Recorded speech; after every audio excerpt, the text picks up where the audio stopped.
ساتھ کرتا ہے۔ او سنی مسلمان، تو لمبی چادر تان کے سو گیا، کیوں نہیں بیدار ہوتا؟ میں تو اس سے پوچھتا ہوں کتنی تعداد ہے اس مذہب کی ملک پاکستان کے اندر، کیوں دب جاتا ہے، کیوں ڈر جاتا ہے اس فرقے سے، کیوں ڈر جاتا ہے اس سے جو پیغمبر کے صحابہ پہ تبرہ کرنے والا ہے؟ آٹے میں نمک کے برابر وہ لوگ ہیں، مگر حکومت کو بھی دھمکیاں لگاتے ہیں، مگر ایمان والوں کو بھی دھمکیاں لگاتے ہیں، میڈیا پہ آ کے صحابہ کا نام لے لے کے تبرہ کرتا ہے، مگر مسلمان سنی کی غیرت نہیں جاگتی۔ یار تیری غیرت کیوں نہیں جاگتی؟ آج میری ماں کو کوئی گالی دیتا ہے، میں اس کو قتل کرنے کو پہنچ جاتا ہوں، تیری ماں کو کوئی گالی دیتا ہے، تیری غیرت جاگ جاتی ہے۔ میری ماں کون ہے؟ تیری ماں کون ہے؟ میرے باپ نے مجھے بتایا کہ میری ماں یہ میری ماں ہے، تیرے باپ نے تجھے بتایا کہ یہ تیری ماں ہے، جو تیرے باپ نے تجھے بتایا کہ تیری ماں ہے، تو اس ماں کے لیے غیرت کا اظہار کرتا ہے، تو اس ماں کے دشمن کو مارنے کے لیے تیار ہو جاتا ہے۔ یار یہ تو دنیا کے لوگوں نے بتایا کہ تمہاری ماں ہے، اس ماں کا تحفظ کیوں نہیں کرتا جس ماں کو اللہ کے قرآن نے تیری ماں بتایا ہے؟ میڈیا پہ آ کے لوگ میری تیری ماں عائشہ صدیقہ پہ تبرہ کرتے ہیں اور کہتے ہیں کہ ہم نہیں مانتے عائشہ کو، کہتے ہیں کہ ہم نبی کی بیٹیوں کو نہیں مانتے۔ آج تیری بیٹی پہ کوئی ہاتھ ڈالے تو غیرت گوارا نہیں کرتا، تیری غیرت گوارا نہیں کرتی تو اس کو قتل کرنے کو پھرتا ہے، اپنی بیٹی کو بھی قتل کر دیتا ہے، بیٹی کے ساتھ ملنے والے کو بھی قتل کر دیتا ہے۔ مگر جو شریعام میڈیا پہ آ کے کہتا ہے کہ میں نبی کی بیٹیاں نہیں مانتا، یار کوئی تجھے کہے کہ میں یہ تیری بیٹی نہیں مانتا، مجھے بتا تو صحیح نا وہ گالی کس کو گئی ہے؟ جو کہے کہ میں تیری بہن کو تیری بہن نہیں مانتا، بتانا وہ گالی کس کو گئی ہے؟ وہ سیدھا گالی میری ماں کو گئی ہے۔ جو بندہ میڈیا پہ آ کے یہ بکواس کرے کہ میں نبی کی 3 بیٹیاں نہیں مانتا، اس نے ماجی خدیجہ پہ تبرہ کیا ہے۔ ماجی خدیجہ بھی پاک دامنی کا، تو اس نے پاک دامنی کے خلاف آواز اٹھائی ہے۔ میڈیا پہ آ کے نبی کی ازواج پہ تبرہ کیا جاتا ہے، میڈیا پہ آ کے نبی کی بنات پہ تبرہ کیا جاتا ہے، نام لے لے کے پیغمبر کے صحابہ پہ تبرہ کیا جاتا ہے، مگر آج کے مسلمان کے کان پہ جوں تک نہیں رینگتے۔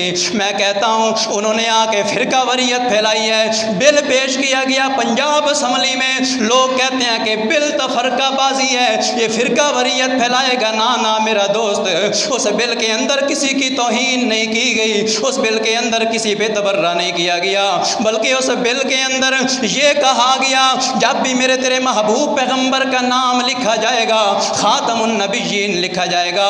میں آپ سے سوال کرتا ہوں، نبی کی ختم نبوت پہ ایمان رکھنا فرقہ وریت ہے؟ نبی کی ختم نبوت کا اقرار کرنا یہ فرقہ وریت ہے؟ پیغمبر کے صحابہ کا نام آئے گا، صحابی رسول لکھا جائے گا، صحابی کا نام آئے گا، رضی اللہ لکھا جائے گا۔ رضی اللہ صرف بل پیش کرنے والے نہیں کہتے، انہوں نے تو اللہ کے قرآن کی آیات نقل کی ہیں۔ اللہ کا قرآن بار بار رضی اللہ کہتا ہے، کیا پیغمبر کے صحابہ کو رضی اللہ کہنا یہ فرقہ وریت ہے؟ کیا پیغمبر کی بیٹیوں کی عزت کرنا یہ فرقہ وریت ہے؟ کیا پیغمبر کی ازواج کی عزت کرنا یہ فرقہ وریت ہے؟ ہماری حکومت بھی یہی سمجھتی ہے کہ سنی فرقہ بازی پھیلاتے ہیں۔ نا میں حکومت کو بھی کہنا چاہتا ہوں، پیغمبر کے صحابہ کا دفاع کرنا یہ فرقہ وریت نہیں ہے۔ فرقہ وریت یہ ہے کہ میڈیا پہ آ کے نام لے لے کے پیغمبر کے صحابہ پہ تبرہ کرنا، اس کو فرقہ وریت کہتے ہیں۔ مگر کیا کریں، یہودی ایجنٹ حکومت ان کا نام لیتی ہے، ان کے پیروکار بن کے سنی پہ ظلم کرتی ہے۔ ہمیشہ سنی امن کا درس دیتا رہا ہے، ہمیشہ سنی امن کا درس دیتا ہے، مگر دوسری طرف سے کوئی چیلا اٹھتا ہے جو ابو جہل کا چیلا اٹھ کے کہتا ہے کہ ہم یہ ماننے کے لیے تیار نہیں ہیں، ہم یہ ماننے کے لیے تیار نہیں ہیں۔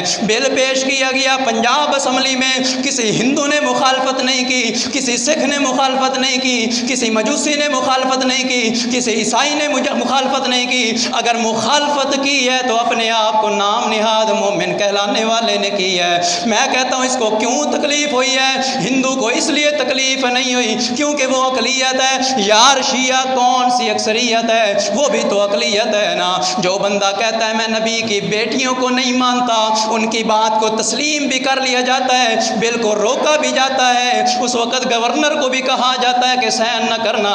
جو کہتا ہے میں نبی کی بیٹیوں کو نہیں مانتا، اور جو بندہ کہتا ہے نبی کی بیٹیوں کو مانو، ان کو فرقہ وریت پھیلانے والا کہا جاتا ہے؟ یہ کہاں کا انصاف ہے؟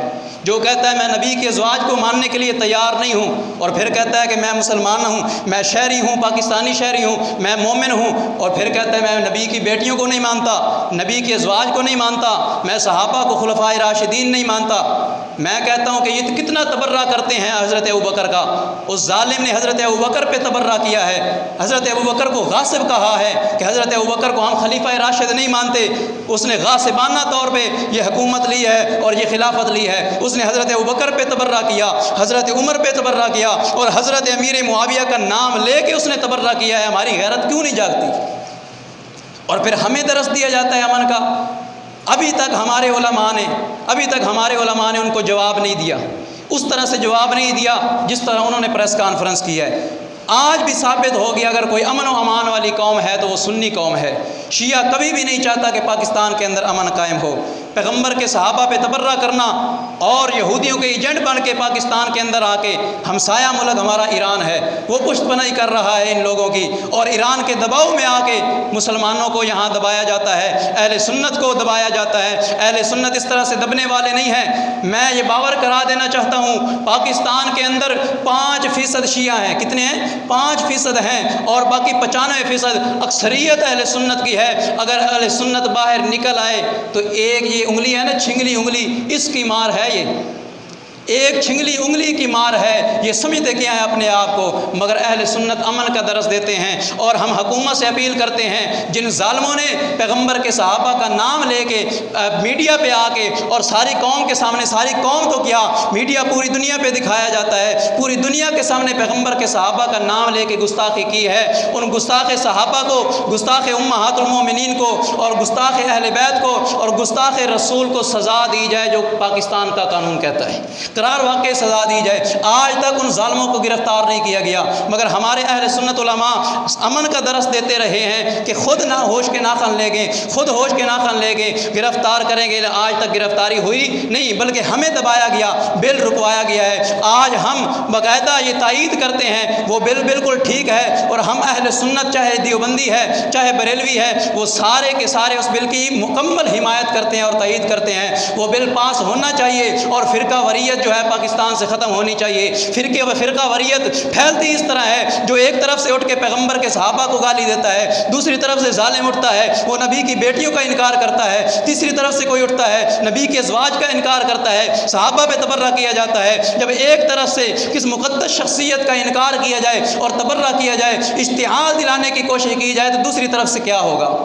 دوسری طرف سے یہی ہوگا، ملک کا امن تباہ ہوگا۔ اس لیے حکومت سے ہم گزارش کرتے ہیں کہ ہوش کے ناخن لو، اور جن لوگوں نے پیغمبر کے صحابہ کا نام لے کے میڈیا پہ تبرہ کیا ہے اور پیغمبر کے صحابہ کی گستاخی کی ہے، ان کو گرفتار کیا جائے اور ان کو کافر کردار تک پہنچایا جائے۔ اور بل کی بھی ہم مکمل تائید کرتے ہیں، وہ بل فرقہ وریت پھیلانے والا نہیں، بلکہ اگر خدا کی قسم مسجد کے اندر بیٹھا ہوں وہ بل پاس ہو جائے، پاکستان امن کا گہوارہ بن جائے گا، پاکستان کے اندر فرقہ وریت ختم ہو جائے گی، شیعہ سنی فسادات ختم ہو جائیں گے۔ شیعہ سنی فسادات ہوتے بھی اس لیے ہیں، یہ تقیہ کی چادر پہن کے آج تک آپ سنتے رہے ہیں، ٹی وی شو پہ آتے ہیں، کہتے ہیں ہم صحابہ کو مانتے ہیں۔ جس جگہ پہ آپ دیکھتے ہیں ان سے کوئی صحافی سوال کرتا ہے، یہ کہتے ہیں ہم صحابہ کو مانتے ہیں، مگر جب بل پیش کیا گیا تو وہ کہتے ہیں کہ جس طرح ان کی تقیہ کی جو چادر تھی نا وہ چورا چور ہو گئی، لیروں لیر ہو گئی، تقیہ کی چادر لیرہ لیر ہو گئی، اور اثر کفر جو تھا وہ سامنے آ گیا۔ آج تک سنی علماء یہ کہتے رہے ہیں کہ ان کی کتابوں میں پیغمبر کے صحابہ کے تبرہ لکھا گیا ہے، امہات المؤمنین پہ تبرہ لکھا گیا ہے، یہ صحابہ کو نہیں مانتے۔ کوئی ماننے کے لیے تیار نہیں ہوتا تھا، نہ حکومت ماننے کے لیے تیار ہوتی تھی، نہ جج ماننے کے لیے تیار ہوتا تھا، نہ کوئی مسلک والا دوسرا ماننے کے لیے تیار ہوتا تھا۔ آج تک علماء دیوبند یہی پیٹتے رہے کہ یہ صحابہ کو نہیں مانتے، مگر یہ تقیہ کی چادر اوڑھ کے کہتے تھے ہم مانتے ہیں۔ مگر جب بل پیش کیا گیا تو اثر کفر سامنے آیا یا نہیں آیا؟ اگر یہ بل پاس ہو جائے، خدا کی قسم پوری طرح یہ کفر کھل کے سامنے آ جائے گا، پھر پتہ چلے گا کون فرقہ وریت پھیلانے والا ہے، کون ملک کا امن تباہ کرنے والا ہے، اور الزام دیا جاتا ہے اہل سنت کو۔ اس لیے ہم گزارش کرتے ہیں کہ ان ظالموں کو گرفتار بھی کیا جائے، کافر کردار تک پہنچایا جائے، قرار واقعی پاکستان کی جو سزا دفعہ لکھی گئی ہے اس کے مطابق ان کو سزا دی جائے، اور جو بل پیش کیا گیا ہے اس کے ہم مکمل تائید کرتے ہیں اور حمایت کرتے ہیں۔ اللہ سے دعا ہے اللہ عمل کی توفیق عطا فرمائے۔